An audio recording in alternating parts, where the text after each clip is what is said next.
Hello বন্ধুরা, প্রণতির হেসেলে আপনাদের সকলকে স্বাগত। তা আজকে বানাবো সরু চাগলি পিঠা। আমরা বাঙালি মানুষ সকলেই জানি সরু চাগলি পিঠাটা কি। তা সরু চাগলি পিঠাটা বানানোর জন্য আমি এখানে সেদ্ধ চাল নিয়ে নিয়েছি, মানে যে চালের আমরা ভাত করি সেই চাল নিয়েছি। ওখানে আমি নিয়েছিলাম 750 গ্রাম চাল আর 150 গ্রাম মতন ডাল নিয়েছি। এখানে ডালের পরিমাণটা যে অনেকটা লাগবে তা নয়। তা চাল আর ডাল ভালো করে বেটে নিয়েছি। এবার দিয়ে দিলাম লবণ। আর চালটা মোটামুটি 5 ঘন্টা মতন ভিজানো ছিল।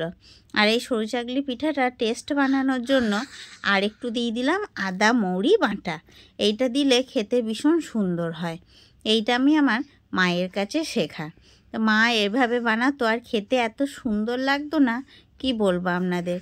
তা যাই হোক, এবার ব্যাটারটাকে ভালো করে বানিয়ে নেওয়ার পালা। তো এখানে আমি অল্প অল্প করে জল দিয়ে ভালো করে ব্যাটারটা বানিয়ে নিতে হবে। এই ব্যাটারটা বানানোই হচ্ছে সরু চাগলির আসল কাজ। দেখুন, ভীষণ মোটা হলে হবে না, তাহলে আবার সরু চাগলিগুলো খুব মোটা মোটা হয়ে যাবে। আবার খুব পাতলা হলেও হবে না, যাতে সরু চাগলিগুলো না ওঠে দাওনা থেকে। এরকম একটু মিডিয়ামভাবে এইটাই মাখতে হবে। তাই মেখে মোটামুটি খানিকক্ষণ আমি রেখে দিয়েছিলাম। তারপরে এবার একটা তাওনা গরম করতে বসিয়ে দিয়েছি। আর এখানে আমি নিয়েছি হচ্ছে বেগুনের যে পেছন দিকটা হয় সেই দিকটা। আমার কাছে ব্রাশও আছে, কিন্তু আমার মা দেখেছি এইভাবেই বানাতো। আর এইভাবে বানালে না খেতে খুব সুন্দর লাগে, আর পুরনো দিনের কথাগুলোও মনে পড়ে যায়। তো ওইভাবে আমি দিয়ে দিলাম।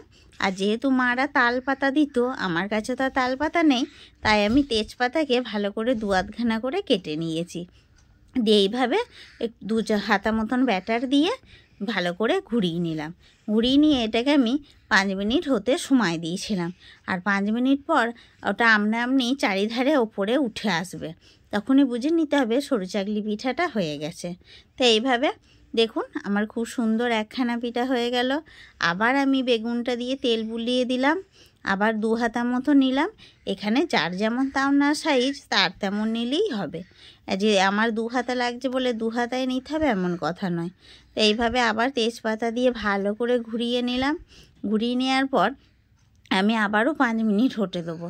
আর 5 মিনিট পরই যখনই দেখবেন সরু চাগলি পিঠাটা হয়ে যাচ্ছে, চারিধারটা আমনি উঠতে লাগবে, তখনই বুঝতে হবে পিঠেটা হয়ে গেছে। তো দেখুন কি সুন্দর আমার পিঠেটা হয়ে গেল। এইভাবে বন্ধুরা অতি অবশ্যই বাড়িতে বানাবেন। তো এইভাবে আমি তো আমার সমস্ত পিঠেগুলো বানিয়ে নেবো, আর সবগুলো তো দেখানো সম্ভব নয়। আর এখানে আমি খেজুর গুড় আর খেজুর গুড়ের পায়েস দিয়ে খাচ্ছি, কারণ এই পিঠাটা আমরা এইভাবেই খাই। তো আজকের ভিডিওটা এই অবধি। ভালো লাগলে চ্যানেলটা সাবস্ক্রাইব করে লাইক করবেন।